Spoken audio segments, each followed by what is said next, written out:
fly through this because I know everyone wants to get to the beach and enjoy it while it doesn't get dark at 2:45, which is daylight savings time. Garbage and nonsense. So we're going to talk about how to debate your teacher, how to debate your professor, how to debate your friend that's a liberal or a leftist, how to win on Twitter, which I think I've done quite often with some people in this room, and how to message to win. Conservatives traditionally are the worst messengers of our ideas. See, the left had to become good messengers because their ideas are not rooted in truth or logic or principle. So by default, they had to become really, really good at selling garbage, right? So they come up with phrases like, raise the wage, that sounds good, or give America a raise, or hope and change, healthcare for all. You've probably heard one or many of these things on your campus. Or justice for Palestine, even though that's the exact opposite of what they're arguing. See, now us conservatives, we think if we just come up with charts and graphs and explain them thoughtfully, that we're going to win the argument. But we're in a different type of culture. We're in a culture where sound bites will trump. Get it? Trump? No, I'm kidding.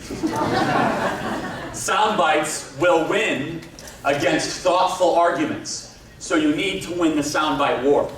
See, now I'm sure you're encountering professors on a daily basis that are shoving leftist propaganda every single day. Who's heard about the climate crisis somehow causing terrorism? Well, that's a democratic debate. Apparently that's something. You've probably heard about how capitalism is the root of all problems, or that if only we had more government involved in higher education, we could make college affordable again. Or you're probably hearing about the rich are getting richer and the poor are getting poorer, and that the reason that the environment is going into total, utter chaos is because of those evil capitalists and the evil 1%, and that's because of Citizens United, which makes absolutely no sense at all.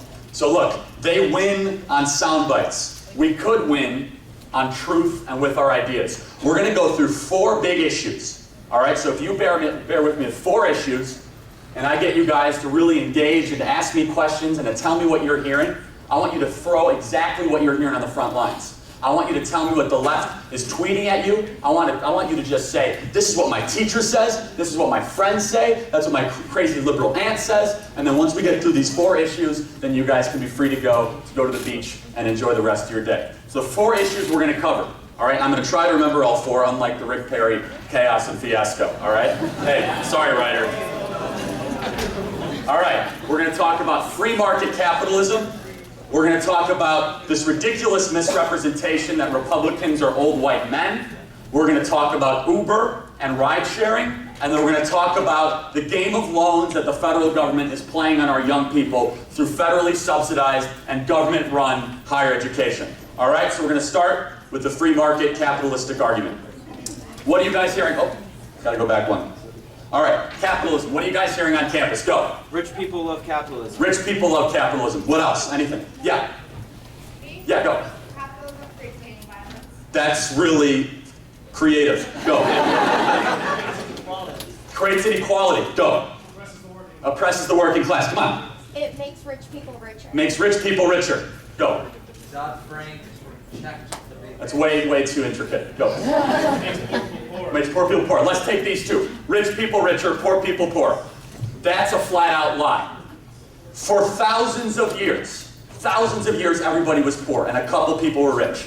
For thousands of years. You were either born poor, 99% of all people were born poor, and if you were really, really, really lucky, you were born in essentially a monarchy or a really rich class in Europe. And then something happened in 1776. What happened in 1776? America. What else? Adam Smith's Wealth of Adam Nations. Smith's Wealth of Nations. What's the real title of Wealth of Nations? Anybody? Anyone? Does everyone know what Wealth of Nations is? Yeah. Good, we're amongst friends. Yeah. Inquiry into the nature and cause. Yes, an inquiry into the cause of the wealth of nations. See, when Adam Smith wrote his book, he was so fascinated by what made certain countries rich and what made certain countries poor.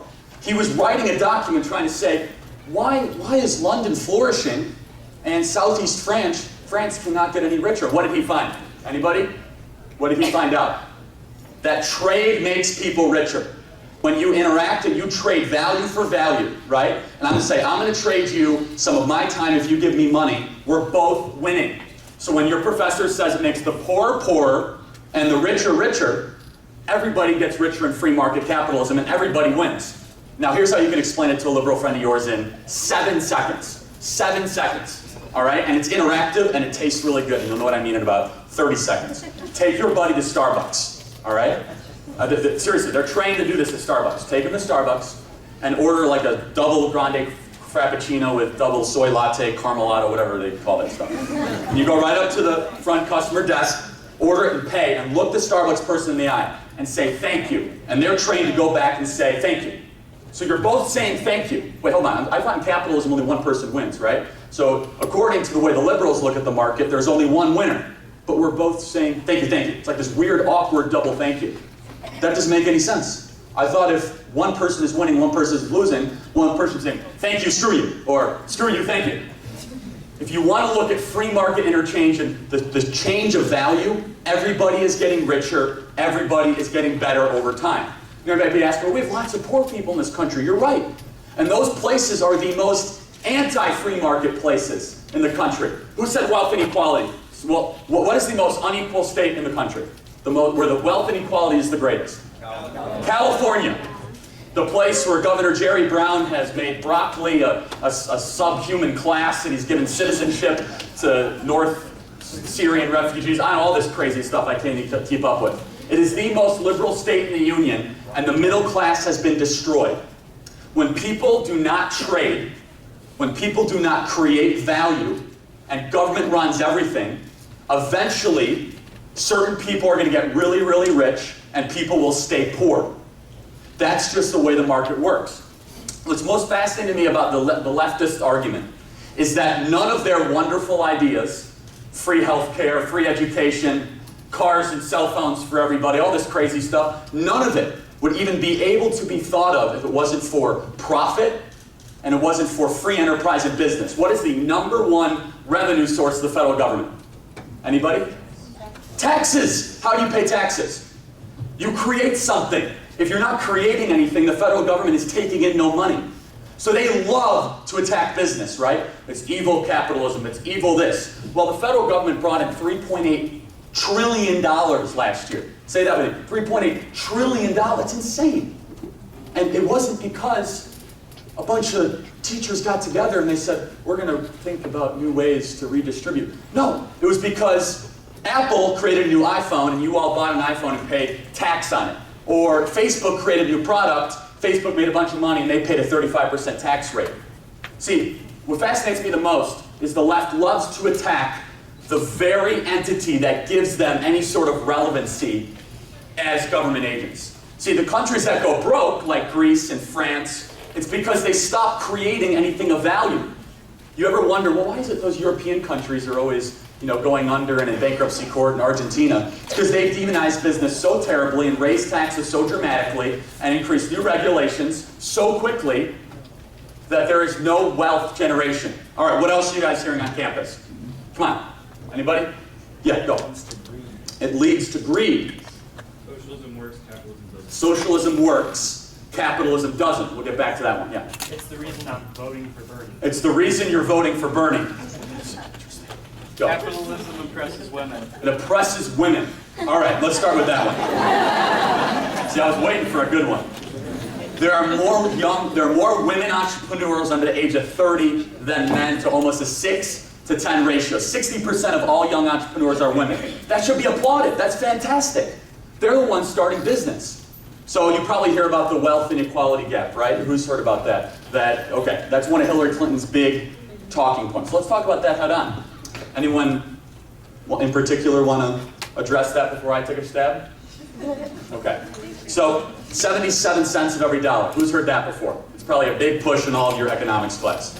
That is one of the most, that's like economic malpractice, okay? It really is. Because it just takes, if you take on an aggregate all the women in the country and all the men, and you divide them up, and you look at their salaries, then yes, 77% of every dollar in women in certain fields. But what that doesn't count into, work experience, college education, how long they've been in the workplace, whether or not they've asked their employer for raises. So let's take a good example. Women are more likely to study education soft social sciences, psychology, and communication. Men are more likely to study finance, engineering, and business. Which pocket is going to earn more over the next 20 years? Right. Most women in America, after the age of 28, will voluntarily withdraw themselves from the workforce. Why? To have children. So if a man stays in the workforce for an extra 10 years, while a woman is raising a family, he will probably have more experience in the job market than his woman counterpart, female counterpart. That's not punishment, it's just a reality of value in the business. Women are 4 less times likely to ask for a raise than a man. That's just a fact of the marketplace. And when you ask for a raise, you are more likely to get one. When you put all of these factors together, the wage gap almost disappears, and women earn 97 cents of every dollar that a man makes. You can look at all this, it's calculated. Steve Moore did a great piece of this in the Wall Street Journal a couple weeks ago. What was the other one that you said? Leads to greed. Let me tell you guys, Steve Jobs did not create the iPhone because he wanted to enact widespread societal enrichment and philosophical exploration. Profit motive and profit incentive is what drives everybody in a marketplace. So do you think government bureaucrats could have ever created the iPhone for a cost-effective price? Like, think about that. They can't even create a website so you can log on to buy subpar crappy healthcare. Let alone could they have a device that costs $400 that I could Skype with somebody in central Germany, text my buddy in Seattle, Snapchat somebody in New York, while simultaneously telling all my buddies on Twitter, I don't think I need the microphone, I'll just keep going. Simultaneously telling all my buddies on Twitter about how much I hate capitalism, right? Something here doesn't add up. The free market innovates so quickly and so dramatically, and government does the exact opposite. So let's take a really good example. The direction that America is unfortunately going is away from the market. It's away from a market-based economy and closer, and closer towards a command-centric economy. In 1974, what was the the wealthiest city in America? What was the wealthiest city in America? Anybody? Detroit. What's the wealthiest city in America now? DC. Washington, D.C. So we went from a country that made things, that made cars, that gave millions of people's lives, that enriched millions of people's lives. So now we are a country that rewards taxation, that rewards regulation, and that rewards making people's lives more difficult. So if you're a government agent, you wake up every single day to create what? To create a liability. Every single day you wake up to try to make something harder or more difficult or more cumbersome. You wake up in the private sector, you wake up to do what? To create an asset, to make something easier or more efficient or cost less. Businesses exist to make customers happy. Governments exist to make taxpayers go angry, right? It's this eternal struggle, and now we are rewarding the bureaucrats and government more time than any other in human history. Anything else? I know that I didn't address all of them, but give me some more, and then we'll move on to the next one. Yeah? It's Bush's fault. It's Bush's fault. Which one?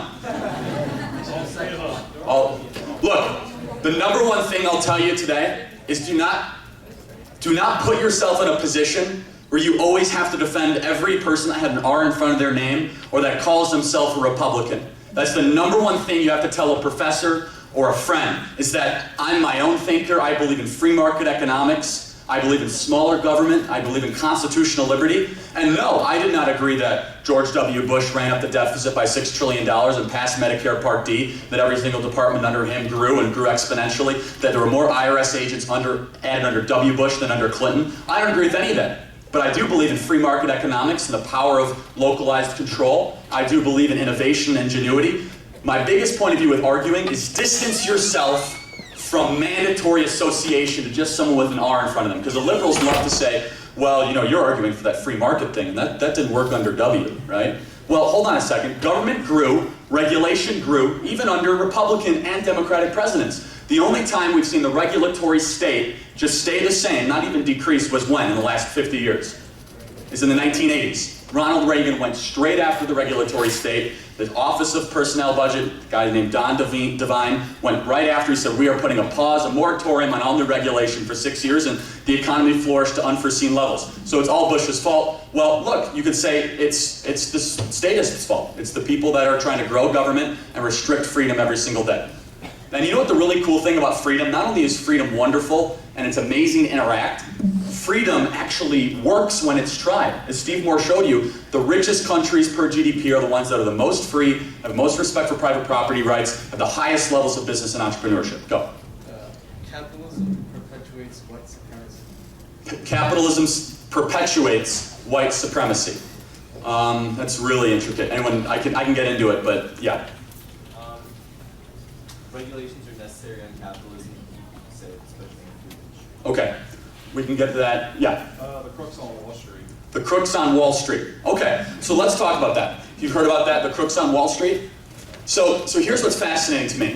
First of all, there is a power structure that's been created between Wall Street and Washington. One is interdependent on the other.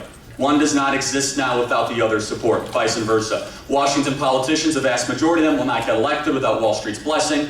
Wall Street will not be able to succeed if they do not have a good relationship with the financial regulatory firms, and therefore they write the laws, they write the rules, and they both pat each other on the back, right? So when they say that the 2008 financial crisis, it was all their fault, well, quite frankly, it was Washington and the federal government that passed laws that incentivized Wall Street to behave that way. From 2001 on, there were laws passed one after the other that tried to get Wall Street to give out risky loans, to make Wall Street grow bigger than they should. And then you hear this whole reason too big to fail was the federal government that increased the minimum capital sizings of banks and so on and so forth. So it always fascinates me that people go after Wall Street and say, but they're only that powerful thanks to the federal government. Like you said, Dodd-Frank. Who said Dodd-Frank?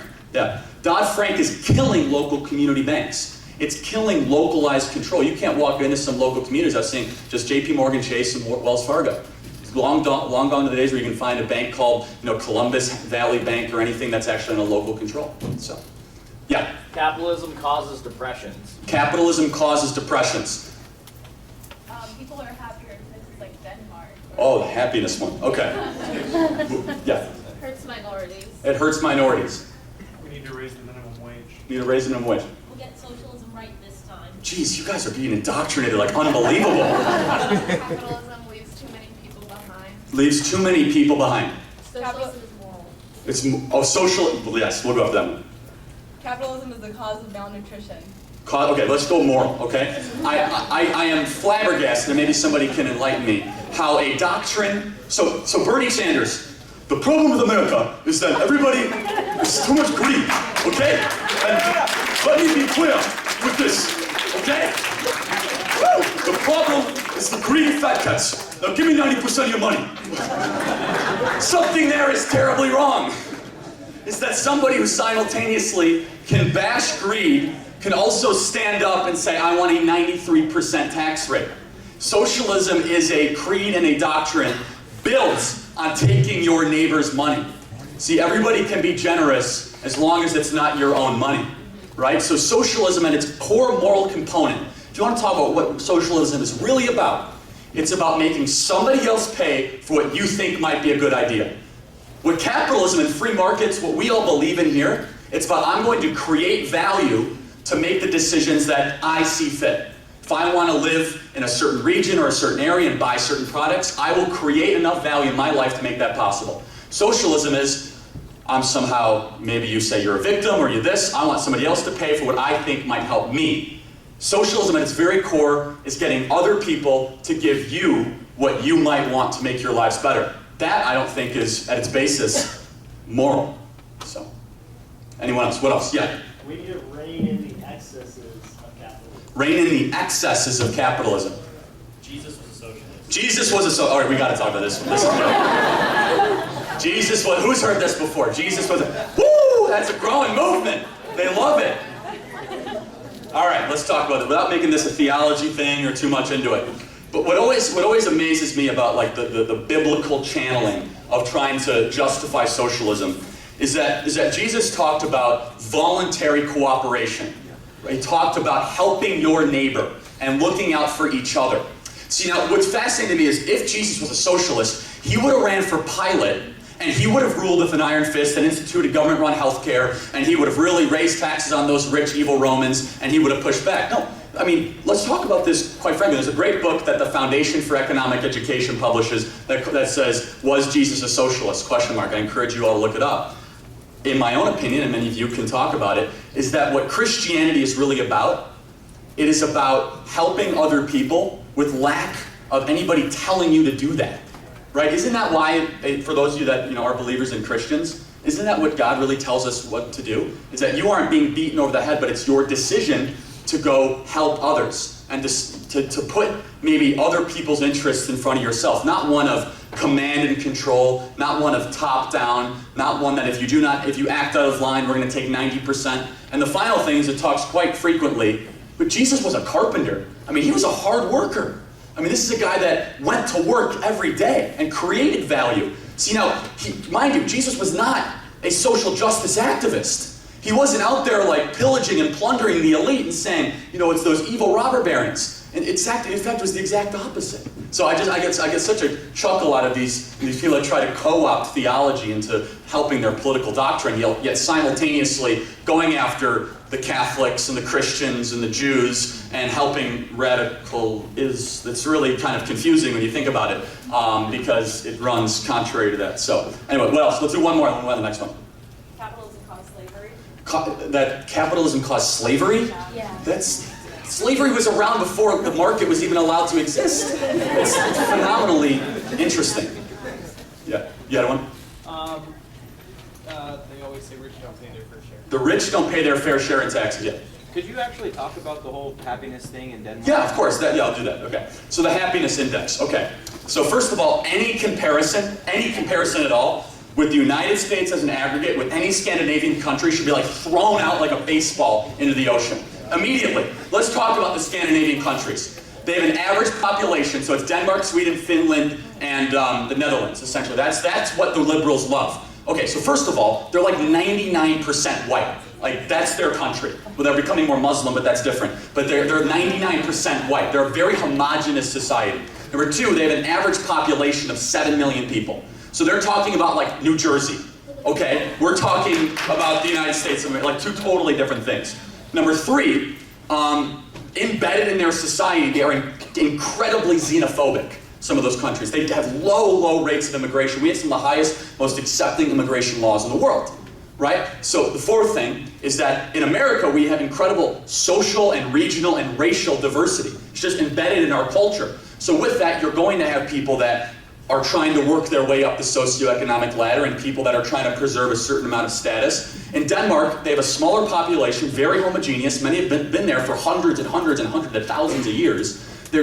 They are more satisfied, correct, with their current socioeconomic stature because that has been embedded in their culture for years. See, in America, you can make a very good argument. We are more competitive. We are less satisfied with our current place, but we want to get somewhere else. Where in the Scandinavian countries, it is in their culture to be happy where you are, because government is taking care of you, it's a commune, so on and so forth. The final thing I'll say about this, those polls are incredibly misleading. I mean, because I would argue that Denmark, Sweden, Finland, they first of all, they're incredibly reliant on natural resources. Oil is like funding the entire, Finland and Sweden whole budget. And they don't have to pay money for national defense. So imagine if we never had to pay a dime for national defense. We could have free everything, right? No, not really. But last thing is those polls are very, very deceiving because of how the questions are asked.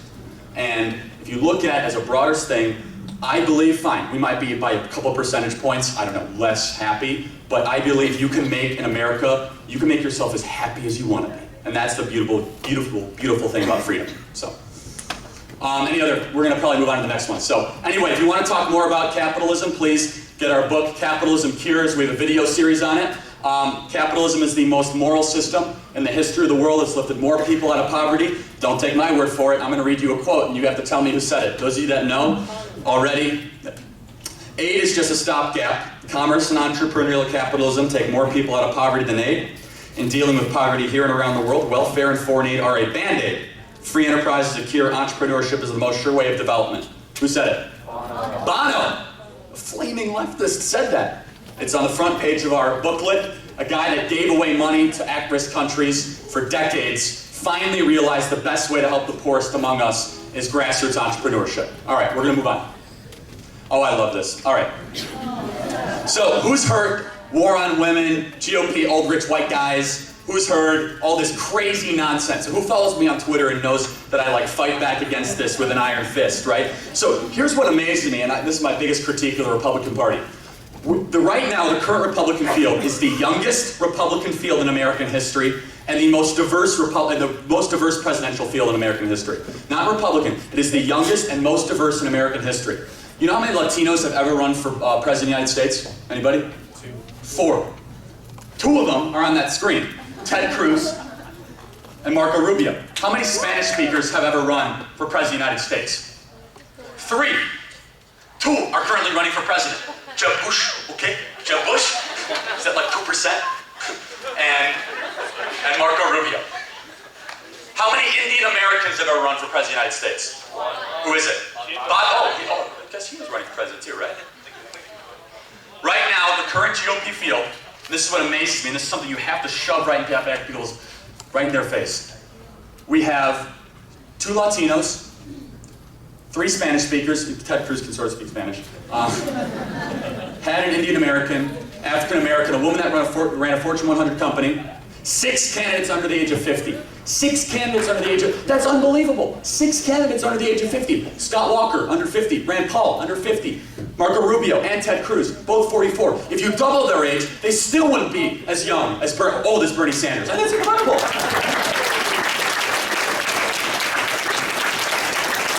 And then at the same time, last night, the Democrats had the gumption and the wherewithal with 3 white candidates to call the Republican Party a racist party. I am flabbergasted by this, and if you get in contact with anybody from the Republican committee, tell them, listen, let's look at the facts here. We have the most diverse and the youngest party. The head of the Republican Governors Association is a Hispanic woman, Susana Martinez. There are more Republican governors in America, women governors in America, than there are Democrat women governors in America. It is an incredibly diverse party on every single level. Yet these old white guys, which by the way, Hillary Clinton's worth like $120 million. So next time they call us the party of the rich, say, well actually your student fees paid for her $500,000 half-hour speaking fee when she came to speak here. Those are your UCLA. She spoke at UCLA for a half hour and they paid her $500,000. I mean, I want to sign up for that program. That sounds great. And by the way, that helped pave the way for a presidential campaign.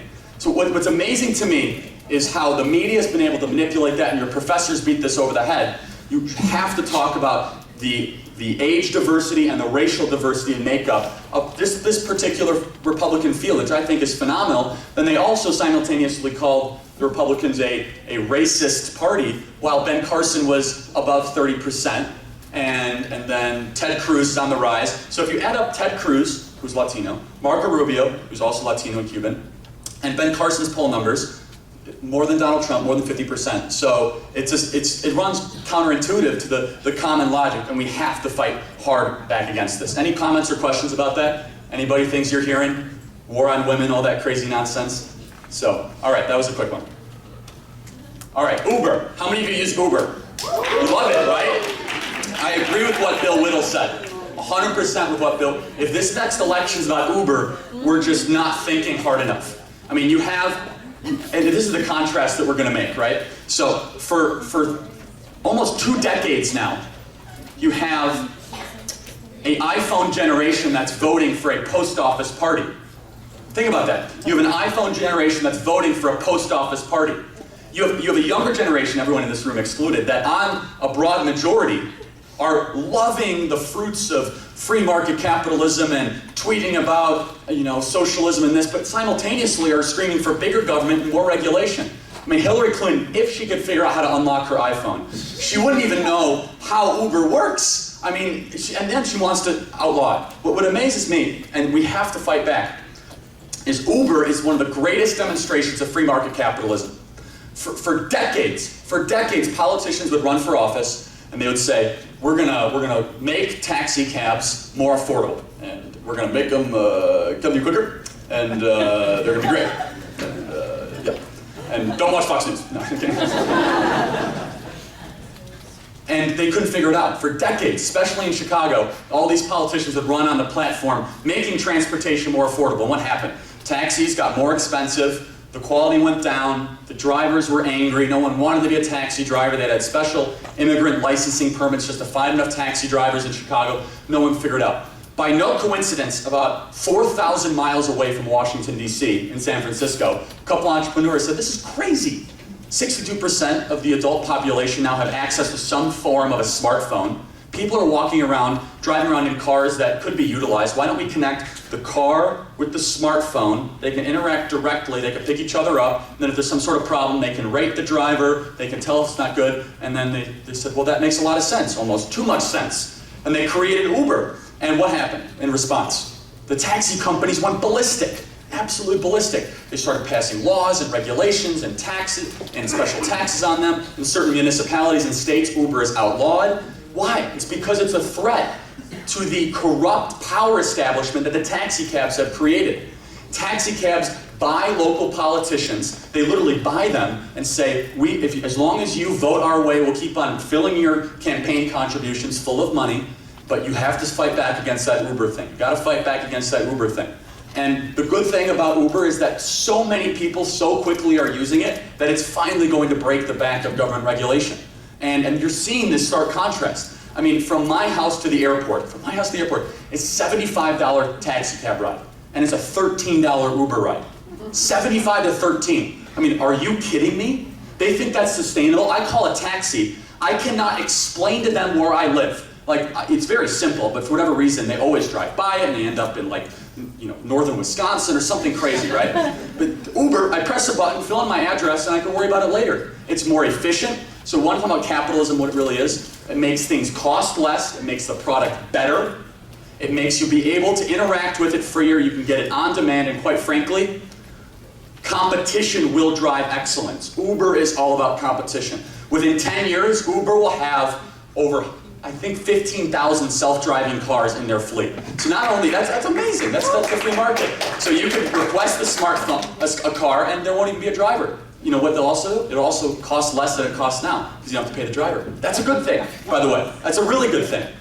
Because that's innovation. Things get easier, things get better. A mom living on the south side of Chicago can now affordably get to work without having to buy a car. That's happening in Chicago. An African-American woman now on the south side of Chicago that wants to pay for her kid's college education can now affordably get to work. They had this special that the news did, and they actually reported it honestly. It's a very dishonest bunch of people, as Trump would say. And they said, if all the Ubers, so $5 to work, $5 back, $10 a day. So you add that up, she does that every single day about for a month, that's $300 a month, you add it up throughout the year. She couldn't get a car and pay for gas and insurance for that, plus parking in Chicago.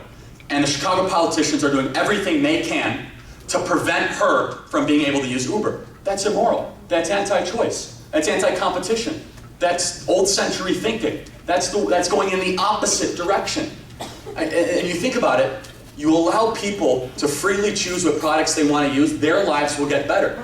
You want to look at other examples. People that were previously unemployed that might have a car in their driveway, they can sign up to drive for Uber and they can go start making some money immediately. You can work as hard as you want to work, you can work when you want to work. If you're really smart about it, you can get those surge rates when all you crazy guys are out there late at night after a football game and they could drive you.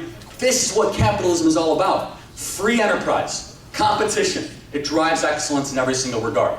What the Democratic Party have decided to do is side with special interests and crony cab companies, and crony capitalists for that matter, crony cab companies to make your lives harder to choose what you want to do. It hurts poor people, it hurts working people, but it really helps the taxi cab companies that never were able to get their act together. The final thing I'll say is this, if the taxis were so great, they should have launched their own app for a low cost, but they didn't think of that because when companies get in bed with government, they stop innovating. They stop improving because they have government to protect them. And that's not capitalism. That's the other thing I'll say on this. Never ever let somebody say that misrepresent capitalism with cronyism. Never let anybody do that to you. So there is a difference between cronyism. Here's what cronyism is. Taxi cabs, okay? Capitalism, cronyism is buying off politicians for favorable taxes and regulation, like GE, that pays a 0% corporate tax rate because the president of GE, General Electric, also sat on the head of the stimulus board of President Obama. Really interesting relationship. What capitalism is Uber. Capitalism is Lyft. Capitalism is Airbnb. Capitalism is Chipotle. So let's look at the difference, right? You have the Postal Service, Tex. You have the Postal Service, and you have FedEx. You have cafeteria school lunches, or you have Chipotle, okay? You have like VHS cassette tapes, or you have Netflix, okay? You have taxi cab companies, or Uber.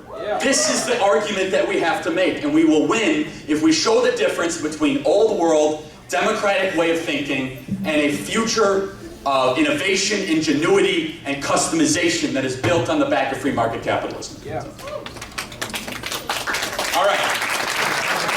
Last one, and then Alex, how much time do I have? I have half hour, so we can do questions. So, all right. So, who here has student loans? That's actually less hands than I thought. You have student loans? How much in student loans do you have? $90,000. Anyone want to up that? Anyone? How much? 120. Anyone want to up that? 145. Anyone can beat 145? Do I hear any student loan? Do I hear 150? Do I hear them? Don't do that. Don't get on FAFSA and just like, I'm gonna beat it. Don't do that. It's a bad idea. All right. If we do not win this argument, this is why I'm closing, all right? You all know the closing with this argument. Do you know the Game of Thrones? You obviously all do. It's 7 kingdoms. They're all chopping each other's heads off. It's great. I love it. But this is the defining issue of our generation, right? So we could talk about Uber and capitalism. We'll win that argument. We could talk about free enterprise. But the issue that the Democrats are going to try to take advantage of, and that is, quite frankly, unique to our generation, is the student loan issue. The fact that if 20 years ago, if I would have turned and I told an audience that in one room of 260 people, you would have 3 individuals that had $90,000, $120,000, or $145,000 student loan debt, they would have thought that would have been inconceivable.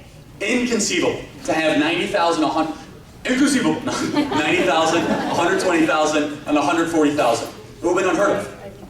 So what's happened over the last couple decades? How did we get here? So what is the total student loan debt in this country? Anybody? $1.2 trillion, okay?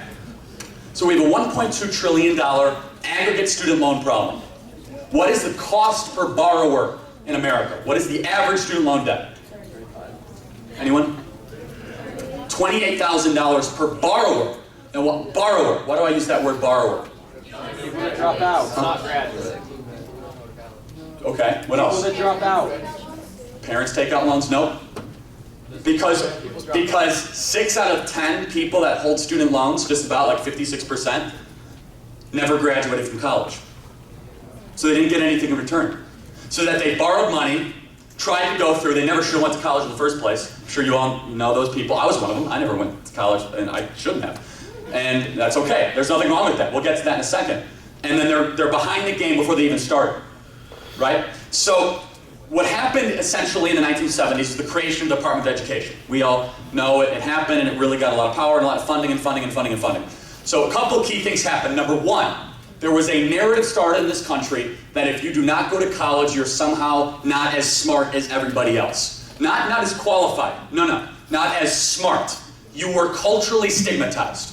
You were outcast. That somehow there were only certain publications, Time Magazine, New York Times, Wall Street Journal, that only college-educated people could understand. News media started to report things like, well, the college-educated audience believed that Bill Clinton should be the next president of the United States. You can look it up. There was news coverage based on this idea that we should segregate society based on those that went to college and those that didn't. That we should somehow have this system that if you're not getting into college and getting a degree, you're somehow not worthy of the intellectual enlightenment that all the rest of us enjoy. I'm sure you might have experienced this one time or the other. I was told by everybody in my life, by teachers, by my parents, by my peer group, where are you going to college? Not are you, where? Who's heard that before? Right? Where, not are you. Who's heard which one? Where, right? There's something wrong with that. There's something really wrong with that. Now why? Because some majority in certain schools of students that enter will not graduate. That's like treating half the customers that come with a rental car place with a broken car. Somebody's not doing their job, and you have too many people then entering the system. That's the first thing. It was a cultural stigma that was created that if you do not go to college, you're somehow not as smart and you're somehow not part of it. So, essentially, Washington politicians, both parties, Republicans and Democrats, got together. They said, well, let's start to offer student loans from the federal government. Who here has dealt with FAFSA? Who's dealt with? Everyone who has student loans has. What percentage of the student loans in this country are given out by the federal government? 93%.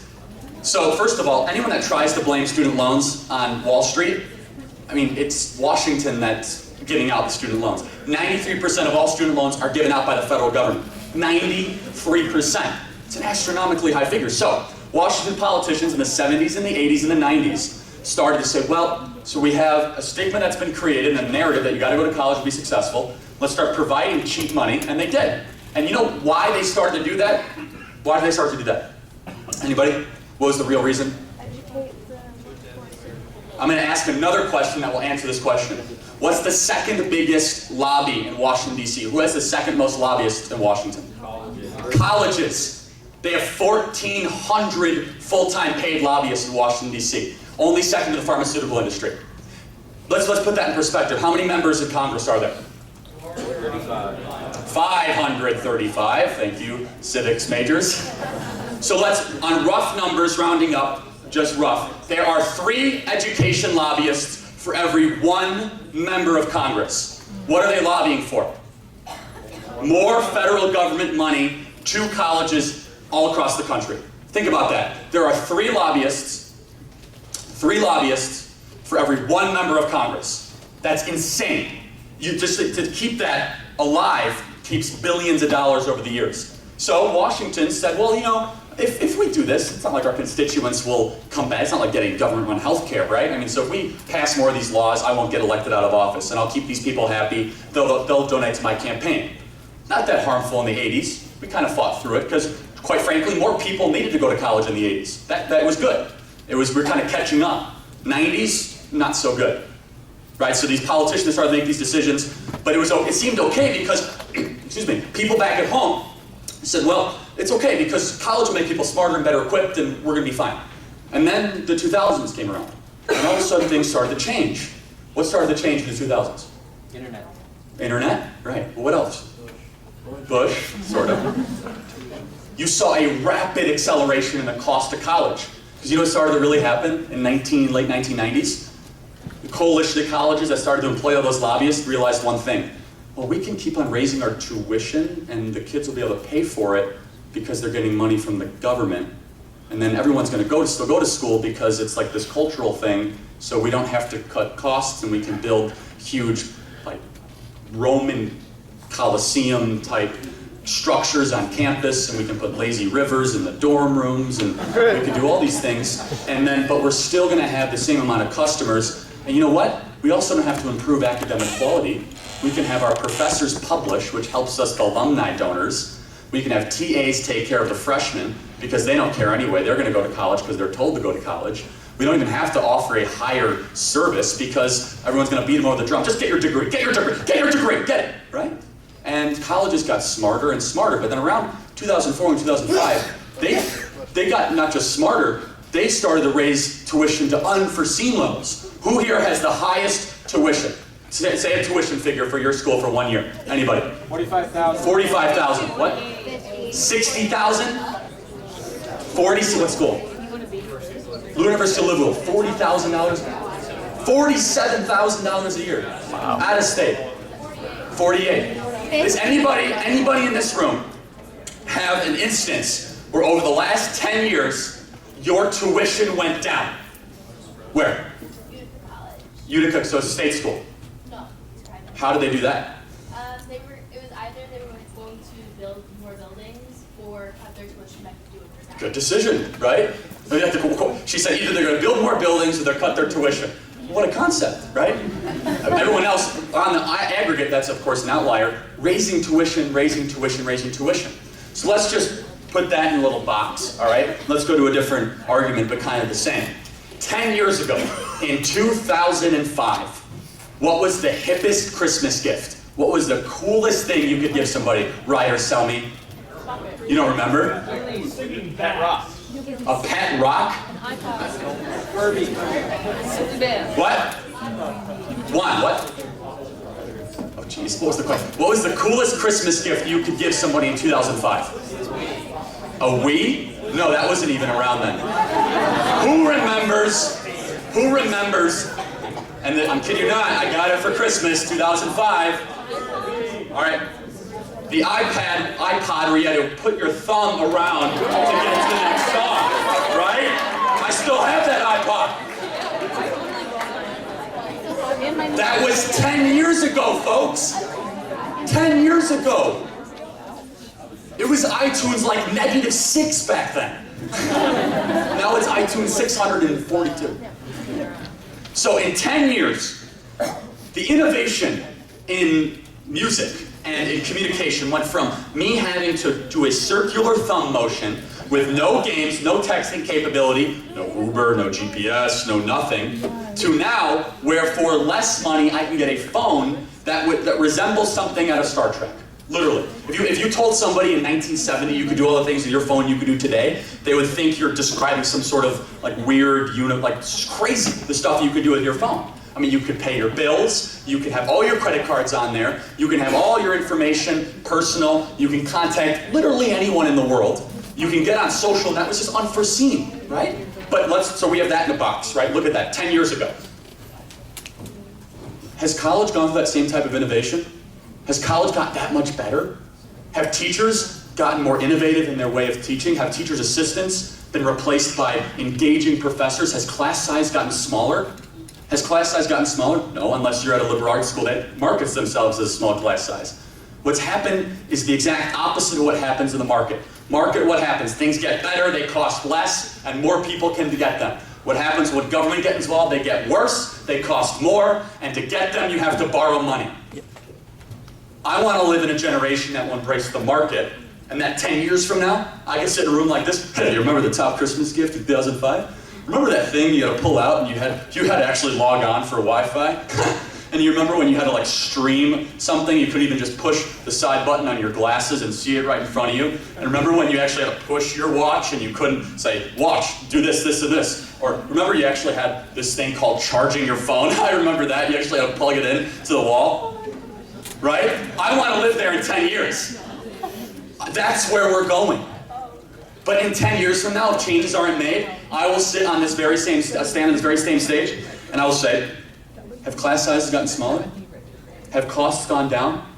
Have graduations gotten higher? Are people better prepared for a job? Is the unemployment rate going in the right direction? Do we have enough engineering students? Or are we going in the same direction? This is the game of loans that is being played on our young people, with one real goal in mind: to get as many young people into college as possible, get them into debt, and eventually promise them forgiveness for their votes. So what do we have to argue for as free market believers? Argue for a model that's based on competition and innovation, and not a model that is based on favoritism and cronyism. So any other questions on that? Yeah. So if the federal government is responsible for the high price of college, why do colleges like Hillsdale and Hatcher College that don't accept federal funds still cost $40,000 a year? Good question. You should ask them that. Because they do it because it's markedly convenient, because it's the status quo. So his question was, I'll repeat it because I know you guys can hear it. He said, if the federal government is responsible for driving up the cost of college, why do schools that don't accept federal funds still have their tuition so high? They don't have to. They do because they can. Because they know that's the market price for it. What's going to have to start to happen is a group of high-quality schools will say, enough! We are going to lower our costs. But that will only happen when we, the students, say, no, I'm going to actually make a rational decision on cost, comparative advantage, my major, and how I'm going to enter the marketplace. If you are going to buy a car or buy a house, there's a thought process that you go through. What do I need? How can I pay? And when will I be done paying for it? And what am I going to get out? College, it's that kind of thought process goes out the window. It's where did my dad go to school, which is the best fraternity, where has the best sports teams, and how can I get the easiest access? That's, of course, a broad generalization. Most people in this room I know went through a very good thought process. But on the general, that's what happens. And that is a very poisonous thought process. Good question.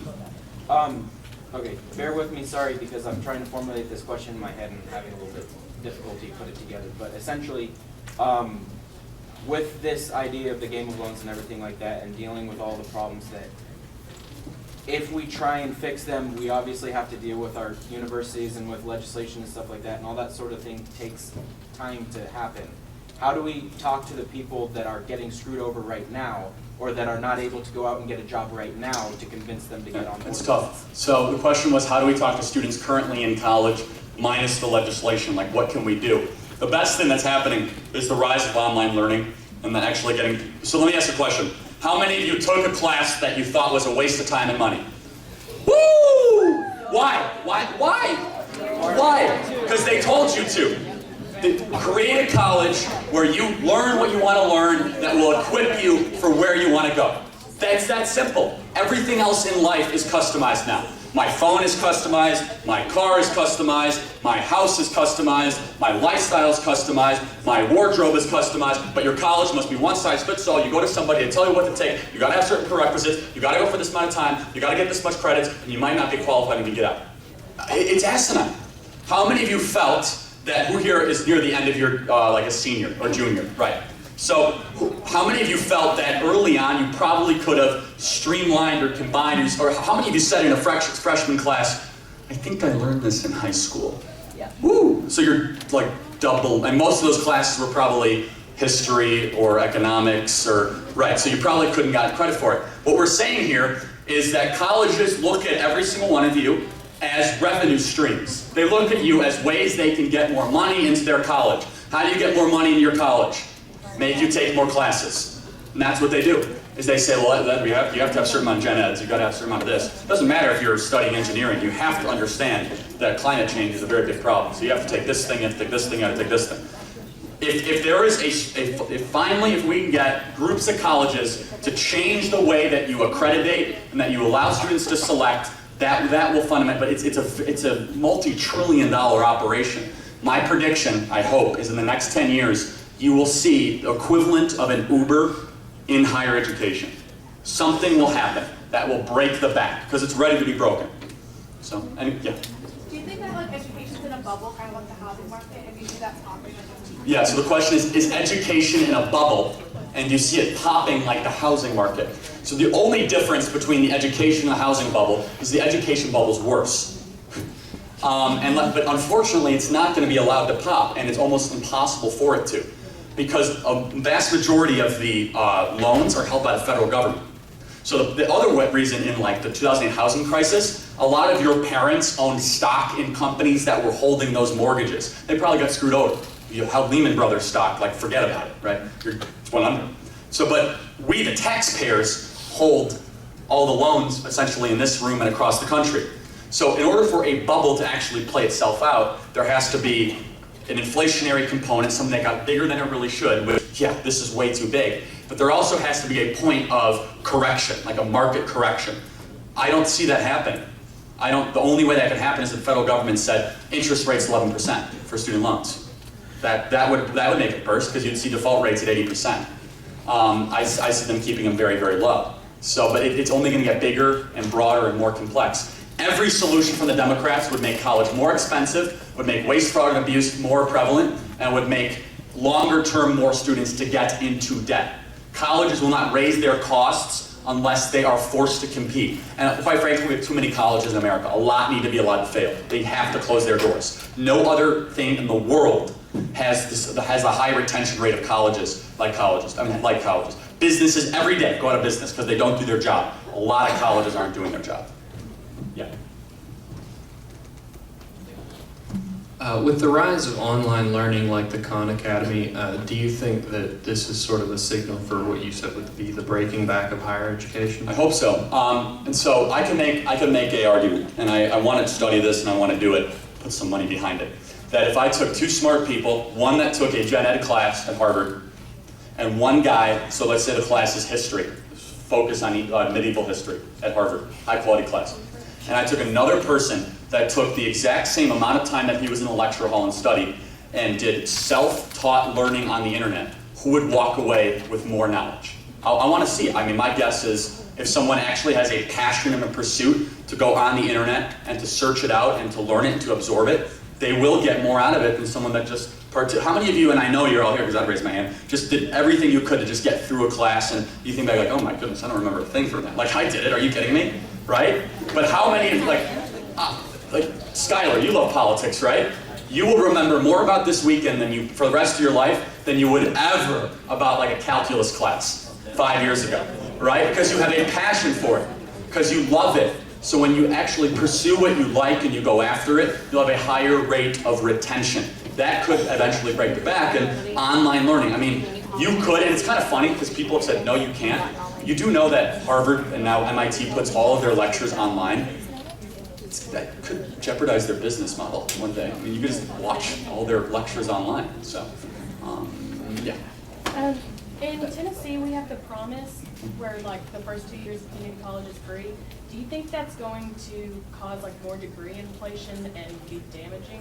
So as this community college is free, it's called the Promise in Tennessee. There's lots of models moving across the country like this. If it's done on a state level, it's a lot better than the federal, but it kind of does depreciate the value of a college degree. That doesn't, you have to study in Tennessee what are they studying in those degrees? Are they using them for technical and training? Look, we need more plumbers, we need more electricians, we need more entrepreneurs and risk takers, and we need less people that get degrees in gender studies, North African migratory bird studies, and Eastern medieval history, okay? I think that there's nothing wrong with being a plumber and starting your own business and having 6 people work for you. In fact, that should be applauded. That's a good thing. But again, that goes back to that narrative, right? There's nothing wrong with being an electrician or working for a software company because when you're 17. Now I want to call someone out, but I don't know, he wouldn't want me to do it. But we do have one entrepreneur in this room, and you have to go meet him. His name's Josh Parker. He started the company when he was like 4. Like, how old were you? Like 11? 10. He was 10 years old when he started his company. Anyway, it's a maple syrup company, and it's really good. Go to parkermaple.com. I highly encourage you to. He's 18 years old now. He'll probably do I don't know, $1 million in revenue in the next year. And his business is doing better than a lot of adults that I know because he took risks, applied himself, worked his tail off, and produced value in the marketplace. I mean, that's an amazing story. To get entrepreneurship back, entrepreneurship was never about you have to follow the status quo and check all the things on the box. It was about pursuing your passion early and often and taking advantage of an opportunity. I have a question. First of all, I want to say to you, Charli, thank you. We interviewed a couple months ago, and you and Crystal hired me as acting field director in Ohio, which I will start the beginning of 2016. Oh, and for that reason, I'm done with college after 3 years. So yeah, I'm out. My question to you is, the first thing you said was about the culture, about how people look so negatively on those who don't go to college or who don't finish. I mean, I've had people plea to me to stay in, not to make this decision that it's a bad decision. It's going to ruin your life. Exactly, right.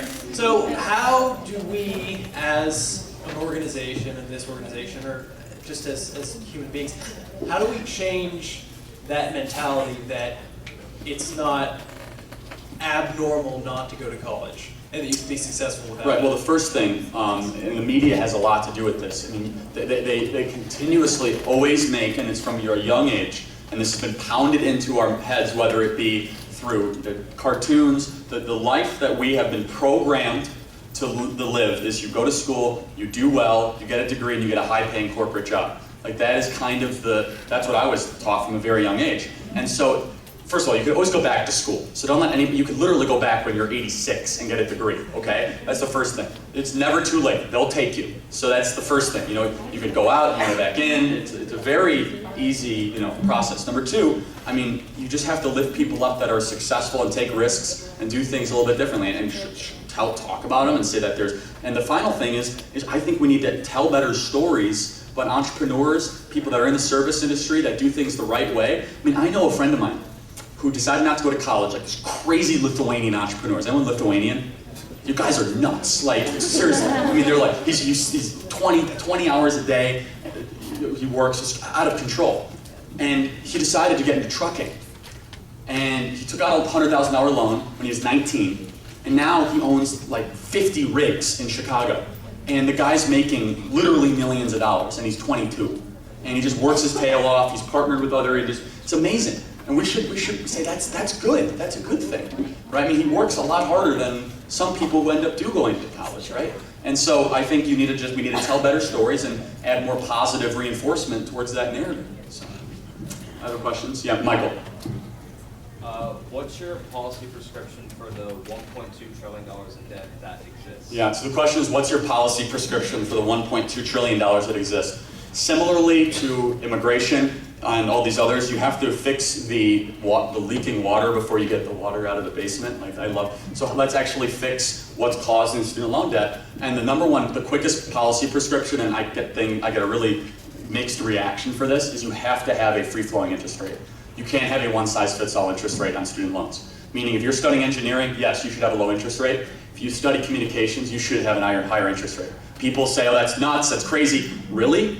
Try borrowing a car when you've never made a car payment in your life and you have awful credit. Point being, if you study communications, you're gonna have a tough time paying off the loan. Now, what will that do long term? Eventually, people will say, well, maybe I should study engineering because I got a lower rate on my student loans. Yes, you should go study engineering because you can find a job. They will hire you if you study engineering. If you study communications, I don't know, like that's gonna be tough. So I think the immediate policy prescription is, and sorry for those that study communications, I know it's like, sorry, free-flowing interest rate. And that is every other interest rate driven part of our culture is based on your ability to pay in the future and make an argument for that loan. The way student loans used to work, when it worked, is you used to have to dress up in a shirt and a tie and a suit, go into your local bank and make an argument to your banker why you should get a student loan. If he said no, you know what you did? You end up going to local community college and eventually make a better argument after you demonstrate you can do it, or you borrow the money from your parents, or you borrow the money of your parents co-sign on the loan. Now what do you have to do to get a student loan? You could do it in your underwear and you're like, in the basement, in 5 clicks, all of a sudden you're $100,000 in student loan debt. Literally, 5 clicks, boom, boom, boom, boom, yes, male, citizen, social security number. Oh, that was easy. Oh, and then you get a bill. You get like a nice little statement from the Department of Education. Thank you for filing for your FAFSA student loan.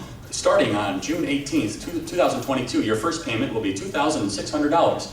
Oh, what? You look back, you're like, I don't remember doing that. And you call it, oh yeah, you remember at 4:13 a.m. on June 18th, 2013, you filled out this form electronically. You're trying to tell me I got $100,000 in student loan debt over the internet?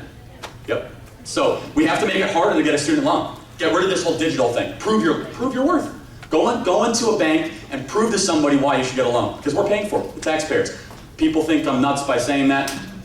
It hasn't worked so far. So, anyone else? Questions? We'll take one more. Guess I answered. No? One more? Right. Yeah. Going off what you said about kids not really knowing what they're doing when they're signing up for loans, they're only 18 years old.